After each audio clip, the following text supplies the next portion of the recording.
So for those of you that just joined us, this is the innovation stage. We're going to shift gears right now to kick off the next block, which is on how mobile is revolutionizing the hospitality space. We have two very special guests with us today that are going to be giving us a fireside chat. The first one is Jared Simon. Before he comes up on stage, I'm going to be giving you a bit of his bio. He's the co-founder and COO of HotelTonight, an on-demand hotel booking app. Jared has an impressive track record in online travel space that includes companies like Turn Here, Orbitz, and Lodging.com. We also have with us today Michael Bale, who's the head of Amadeus Mobile, responsible for defining and delivering the mobile strategy worldwide. Michael brings deep expertise in the mobile and digital media ecosystems gained from his experiences at ESPN, Amabi, and Yahoo. So I welcome Jared and Michael to the stage. Thank you so much. I think it's a bit of a transition period here, so bear with us. Well, welcome back, Jared. I know you've been to Madrid before. Yeah, it's great to be back. First, an obvious question. Did you use your own product last night?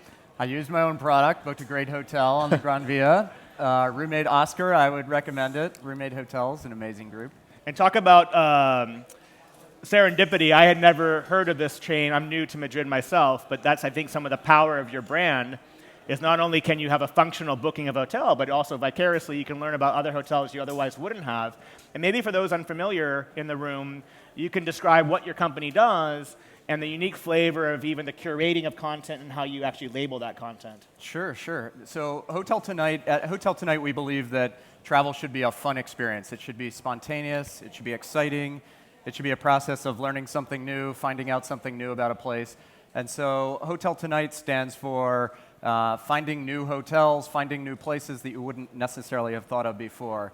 We are mobile only. We're the world's first mobile only hotel booking tool for spontaneous hotel bookings. You can make bookings within the last week before you check in. And because hotels always have, or generally have, empty inventory, they're looking to sell that inventory to people who are interested in finding something new. So we allow you to find a new hotel, and hopefully you'll love it. And if you love it, then the next time you want to go to that city, you'll book that hotel directly through the hotel, which is what they want you to do. And in that case, we inspire that discovery and move on to the next hotel. So clearly you work in Madrid. We mentioned, you spoke earlier in the briefing that you're in Europe, London, some of the major markets. Where else are you, and how do you weigh and prioritize expansion? So we started 5.5 years ago in the US, in San Francisco, LA, and New York. And today we're in about 2,000 cities in 35 countries, mainly in Europe and North America. We covered those areas pretty well. When we're weighing expansion, I mean, it's interesting. The question is interesting because we've gone through a major transformation over the last year where the way we weigh any initiative now, whether it's geographical expansion or a new feature or anything, is through a much more sort of ROI-driven perspective. Whereas before we might have just been driving for top-line growth, now we're looking for top-line growth, but we're looking to do it in a much more responsible way. So every initiative we undertake has to show a payback within. We have to show a clear case for payback within a certain amount of time. And so that's how we're evaluating geographical expansion right now. And we're still expanding pretty rapidly into new cities and new countries. Let's rewind the clock a little bit. You said 5.5 years ago you started the company. What happened? Your two co-founders were stuck in New York, a big food and vegetable conference you mentioned, like happening in Madrid, everything sold out. There was no real Airbnb there, or what prompted the idea? Well, we'd been in the industry for a long time. We knew that hotels had this issue of unsold inventory that they're looking to safely dispose of. And by safely, I mean they don't want to cannibalize existing bookers. So they don't want to put it out on Booking.com or an Expedia or something like that with an aggressive promotional price, because that's going to be shown to everybody. They wanted something that was specifically going to be directed at folks who didn't necessarily know what hotel they wanted to stay in, had a need that arose late and we're looking for an interesting deal to inspire them to book. And on the consumer side, we've all probably been in a situation where a hotel would be nice tonight. We didn't wake up this morning expecting to stay in a hotel, but a hotel would be nice, whether because it's necessary, because your plans changed, or a flight got canceled, or something like that, or just because it'd be nice because you're out on the town and you don't want the night to end, and a cab ride home is or a train home is going to be really expensive or a pain. Why not just stay in a hotel if the price is right? And so for us, it just the advent of mobile technology was the catalyst that allowed us to bring those two needs together and really develop a product that worked for everybody. I think with that example in Madrid, with the nightlife here, you should call it Hotel This Morning. Exactly. 2 a.m. Exactly. Well, that's what we've learned after we've gotten in San Francisco, everything closes at 10 p.m. Exactly. So we've had to learn that maybe the night needs to go on a little bit longer elsewhere.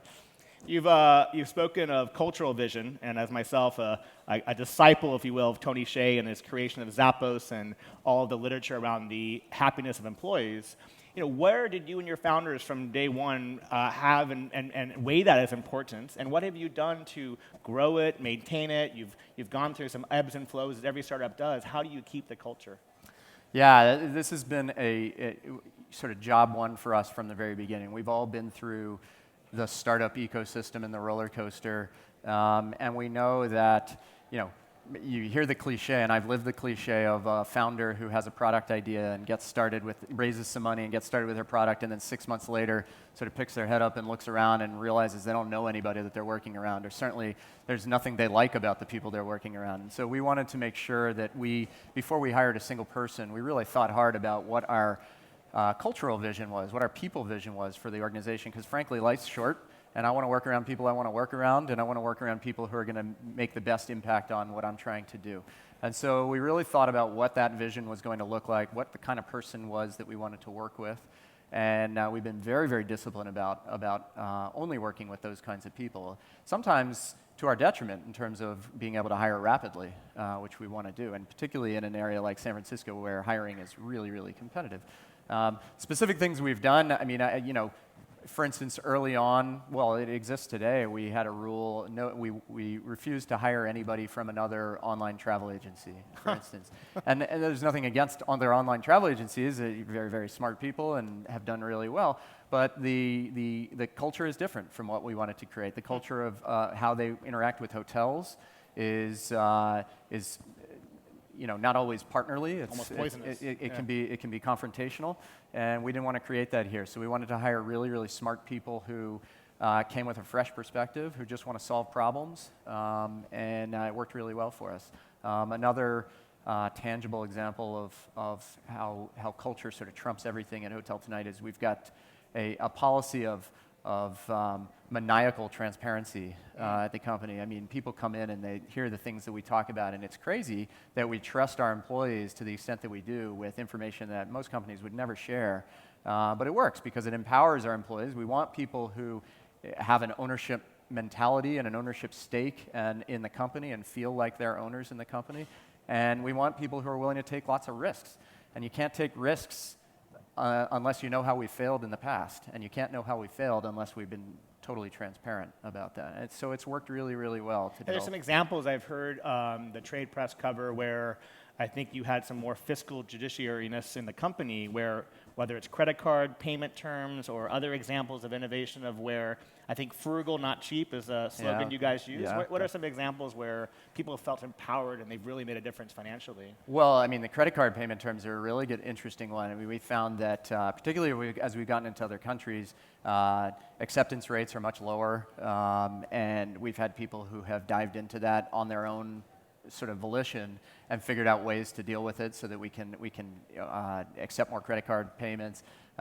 We've had people, I mean, it ranges from saving $10 to saving $100,000, and people have come up with really, really interesting ideas for how to do that in ways that don't diminish the value of the company, don't compromise our growth, but are just obvious things that would have been obvious to anyone who wasn't heads down working in it day in and day out. I heard there was some symbol of attraction that everybody was headed towards. Some bottle would be open when you hit to a particular financial milestone. Well, we decided, we looked at each other about this time last year, and we said, hey, are we in this to build a company, like some cool feature and then flip it to somebody, or are we in this to build a company that is going to outlive all of us and really become an iconic company? And we decided on the latter. We really want to build something that's here for the future. And so we had to change a lot of things about how we work. I mentioned earlier that our paradigm now is looking for initiatives that are going to show some sort of timely payback. And so we set the whole company on this course to achieve cash flow break even. We were burning lots of money, and that just wasn't sustainable. And so we wanted to achieve this cash flow break even point.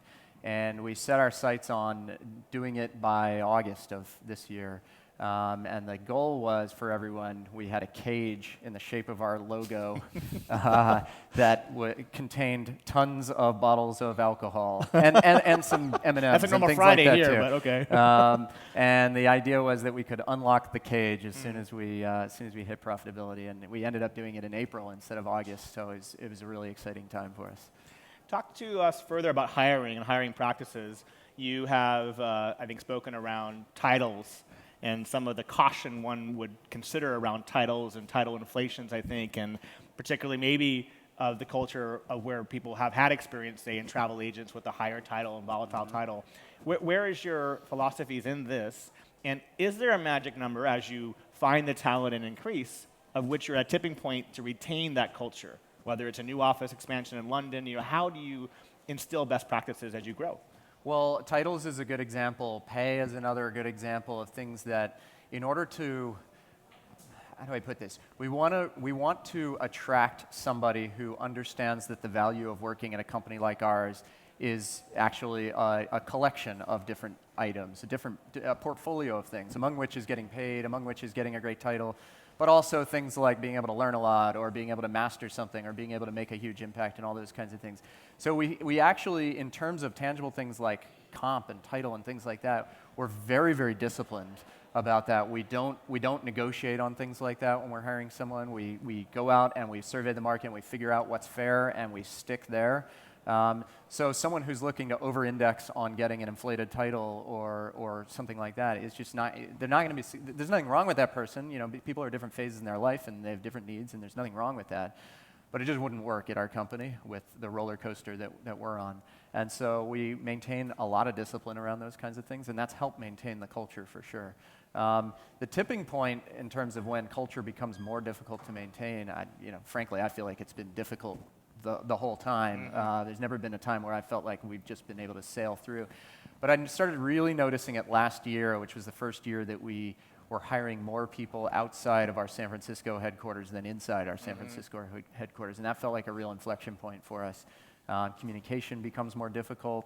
All those kinds of things of maintaining one unit becomes more difficult. And so we had to work a lot harder.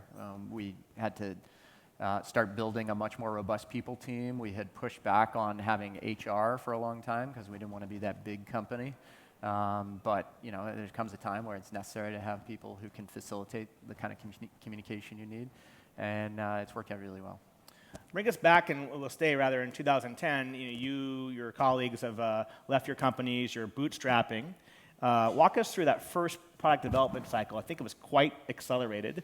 Yeah. It was mobile only. Give us a glimpse there, and maybe some of the shortcuts and tactics you took to get inventory even alive, because you're in a bit of a chicken and egg scenario at the time. Yeah, it was interesting. I mean, this was back in 2010 when there were no examples of mobile-only commerce sites. Uber was just getting started at that point. It really wasn't a whole lot of activity that was mobile-only, and we had this idea that mobile-only was where things were going, and we wanted to be there now. But we didn't know if it was going to work. And so the idea was we wanted to, before raising any money, before being beholden to other people and that sort of thing, we really wanted to build this thing quickly and get it out there and see, prove it to ourselves. Like, can we even build something like this? Is it possible in mobile with the technology that exists today? So, because we didn't have any money, we had to force ourselves to do it quickly. We did it in 10 weeks. There were 3 of us. One guy focused on building the technology, one guy focused on building some sort of consumer buzz, and I focused on building the hotel relationships. And we, from September of 2010, we decided we would ship it to Apple before Christmas, and we did. And luckily we started to get some traction and it started working. But it wasn't immediate, and it's a marketplace. So you got to get the supply before you get the demand, but you need the demand in order to encourage supply. And who knows what you're supposed to do first. We decided we needed supply first. It was hard to convince hotels to sign up with something like this. They were just coming off the Groupon bubble, and lots of businesses were wary of signing up with what was perceived as a discount app. And so we had to prove it to them that people were going to come, and it was going to be a good deal for them. In some cases, at the beginning, we had to, we didn't have enough hotels to actually to fill a marketplace, so we came up with our own hotels and put them up on the app. We knew no one was going to be booking in the early days. We just had to show them that there was something there, and so we designed our own hotels. It worked out pretty well. We ended up Did getting people book them? No one booked them. Okay. Luckily, no one booked those hotels, but they got confidence that we had hotels. They I guess, didn't realize that those hotels didn't exist. But they came back, and we could prove to hotels that there was something here. So then we could get hotels on board. And now it's such a brand that even hotels, when they have distressed inventory, in economic lieu of pointing to themselves, they parade you and your brand, quite frankly, right? It's unreal. I mean, there are two things that I've learned relatively recently that I didn't realize. One was in talking with hotels, they're starting to work us into their revenue, into their budget plans for the next year, as opposed to us being something that they use to fill in gaps when they don't make their budget. We're starting to become sort of foundational in their budgets for the next year, which feels really good. It feels like we've developed something that really moves rooms for these hotels. And we've noticed hotels who start to, if they're up on HotelTonight, the gig with HotelTonight is no hotel knows whether they're going to be promoted on any given day. Oh, I see. And as a result, users of the app can't predict which hotels are going to be available on any given day. And that gives the hotels confidence or comfort that they can discount aggressively on HotelTonight. If they were to discount aggressively every day and everyone knew they were going to be on for a discount, it would start to cannibalize. So because of that, it's always a nice surprise to hotels and consumers when a particular hotel appears on HotelTonight. And we found that hotels are so excited about it that they'll tweet it out to their fans. Hey, look, we're on HotelTonight today, which is, defies any sort of business logic. Why would they want anyone to book through an intermediary if they could book directly through the hotel? But I really think that we stand for a brand that hotels want to be associated with. It's a hip, tech-forward, innovative brand. It's design first, and so they like being a part of this community, which is fantastic. There's some great examples in the industry of employee-led features. The whole phenomena of Amazon Prime, as an example, was an engineer over the weekend saying, well, why doesn't this go faster? Let's make a club effectively. Are there examples that you see where you're really harnessing the talent of employees or even feedback from consumers that you apply into the app or into the business model? Oh, man, all the time. I mean, on the hotel side, the entire hotel management system has been designed by our hotel partners. We didn't have that when we launched. It was me calling around to hotels begging for rooms. But on the consumer side, one of the iconic elements in our app is when you're done booking a hotel, you can book a hotel in 3 taps on our app. And at the end, to confirm, you have to trace our logo with your finger, which is a nice mobile-only feature. And that actually grew out of the fact that we were really focused in the early days. Well, we continue to be focused, but particularly when we were building out the app, the whole idea here was we got to make this thing as easy as possible. If it's not easy, then someone's just going to go book on some other site. We've got to make it super easy so that if someone's having a great night, we don't ruin the night by making it really difficult to book the hotel. And so we got it down to 3 taps where everyone else was at 50 or 100 taps to book a hotel.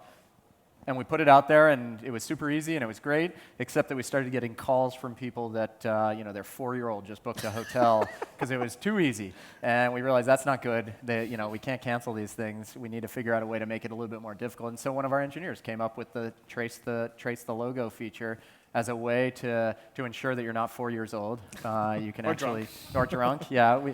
We actually had a sober test in the app. In early versions, we decided to take that out because we decided we didn't care if people were drunk.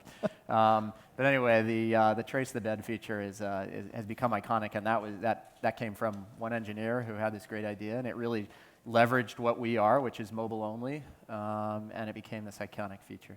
So you've been chugging along, doing your thing, focused, 4 years in now. So January of last year, Wired magazine, a coveted industry pundit in the space of technology and startups, comes up with, and I have to have the headline directly, Booking.com's app for last-minute deals will probably kill HotelTonight.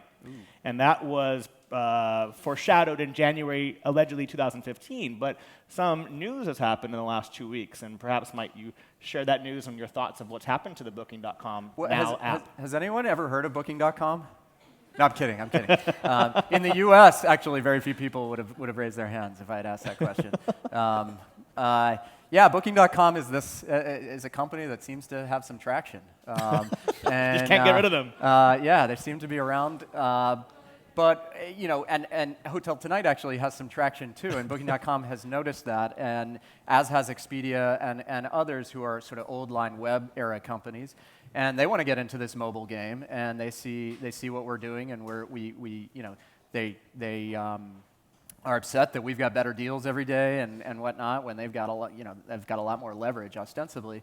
So they've tried to get into this game. Booking, the reason why Wired wrote that article is because Booking had just launched their version of HotelTonight at the beginning of last year called Booking Now. And Booking Now, we had heard about this for several months. They worked on it for 6 months. I think they had like 150 developers focused on it. I mean, it was scary. And internally, it was called the HotelTonight Killer. So we were scared. That was the project name? That was the project That's a name, big breath. apparently. We were hearing it from hotels. Hey, the HotelTonight Killer is coming.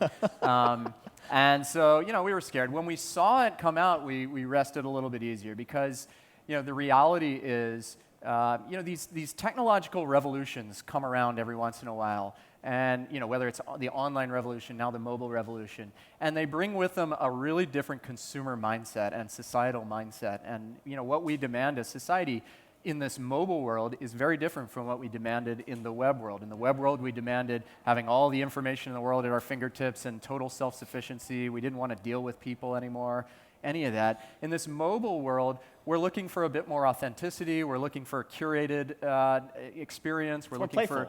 Yeah, we're just looking for more soul, soul in the experience, less big box. And that's very difficult for a company that is founded in this web ethos to convert to. That's the reason why there's a new winner. That's the reason why Booking and Expedia won the web revolution against the old line, offline companies.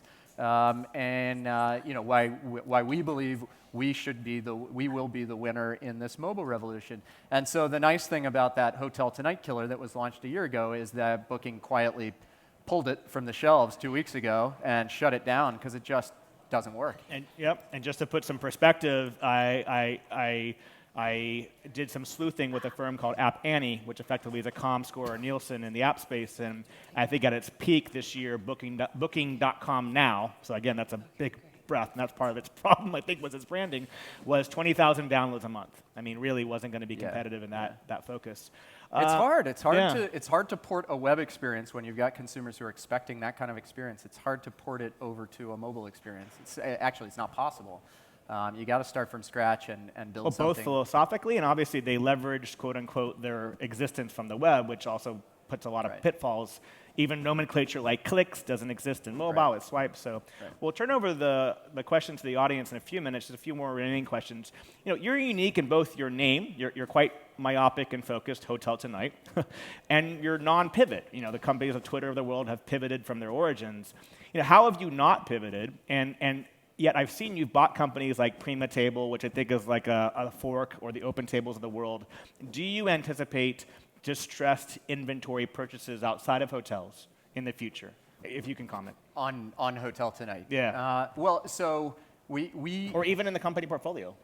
The way we look at it is, for instance, the Prima Table app, it was a last-minute restaurant reservation tool. But what we liked about it, and the reason why we bought it, was because they had really amazing technology around quantifying and around the algorithm to support the display and which restaurants in their case were the best ones to display first. So we were buying it for that technology. We had no intention at the time actually of launching a restaurant-facing app. The way we view it, there are two dimensions on which we can expand. We can expand along the temporal dimension and become not a last-minute app and become an all-thing, book a year in advance kind of app.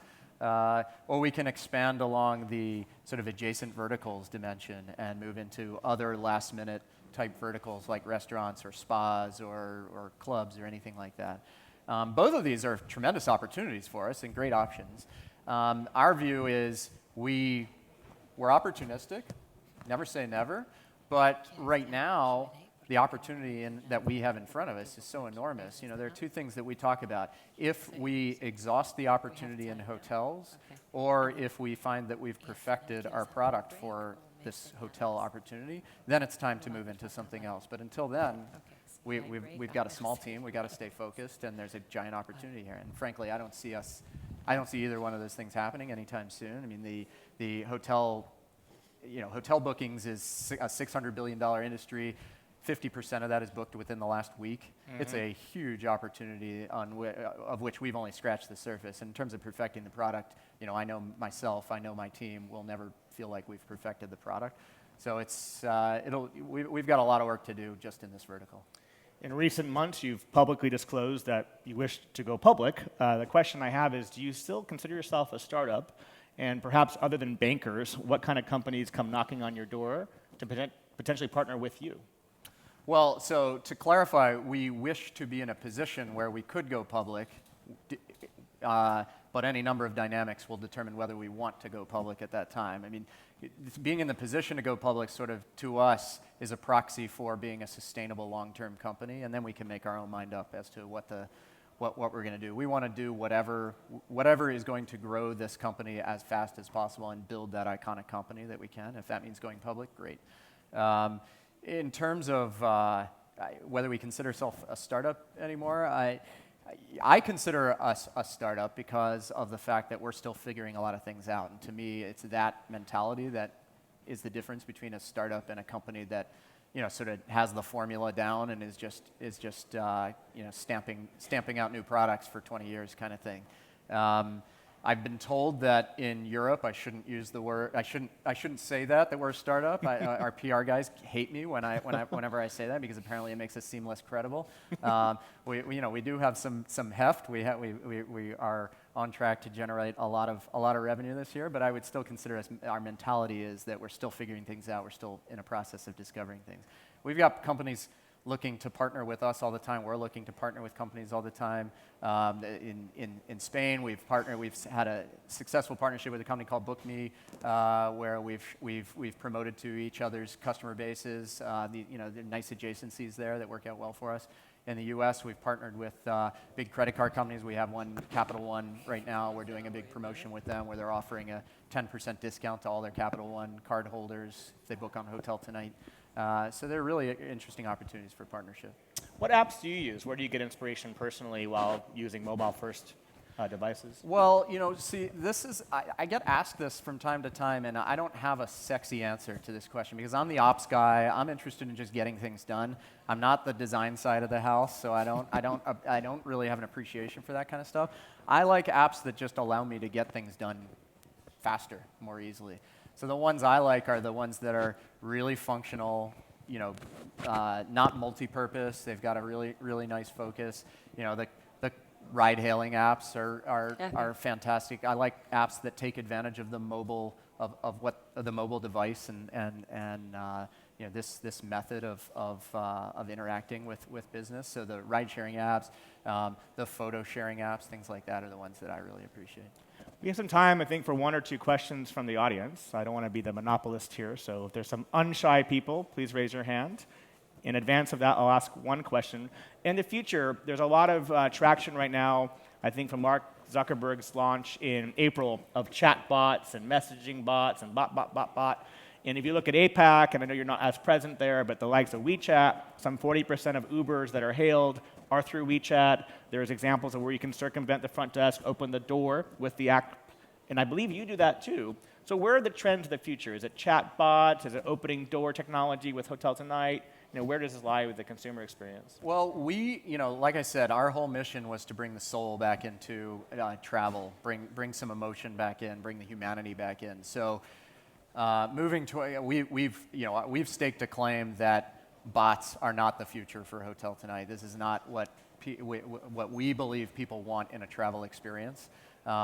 We believe we can make it just as easy and just as seamless with a human face as you might with a bot, and there can be some emotion, some soul in it as well. So we've launched features like our concierge feature that we have in major markets, where there is actually a real you're chatting in a chat interface with HotelTonight in order to get, you know, an early check-in or a late checkout or more pillows in your room or look for a restaurant recommendation or something like that. And there's an actual human that's chatting back to you.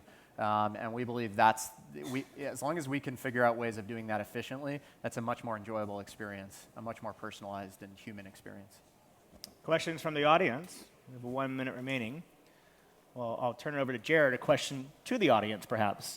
Binary question with a hand-raising answer, ideally. All right, so I was thinking about this. And the thing that I would love to know that I'm always asking people is, we've recently launched, last week, we launched our Perks feature, which is our version of a loyalty program. And our version of a loyalty program is not something that pays you back in a, you've got to book 10 rooms and then you get one free and it's not convoluted in terms of you having to keep track of things or manually do anything. Basically, the premise is HotelTonight gets better as you use it. So as you use it, the deals get better for you. You can graduate to new levels, level 1, level 2, level 3, and you unlock better discounts and things like that. But I'm always interested in what sort of experiential kinds of things people might be interested in unlocking as a loyal user of an app like HotelTonight or a hotel booking app. Are there things that are particularly interesting to you that a loyal user should get? Like an Easter egg, or like a... do people love free Wi-Fi, or do people love early check-in, or are there features that would be particularly interesting as we think through what kinds of things we should give to our most loyal bookers? I'm always interested in ideas, if anyone has any. Yeah, if there's no shout-outs now, please find Jared afterwards. We just hit the time, so please join me in thanking Jared Simon from HotelTonight. Thank Appreciate you. your thoughts. Thank you.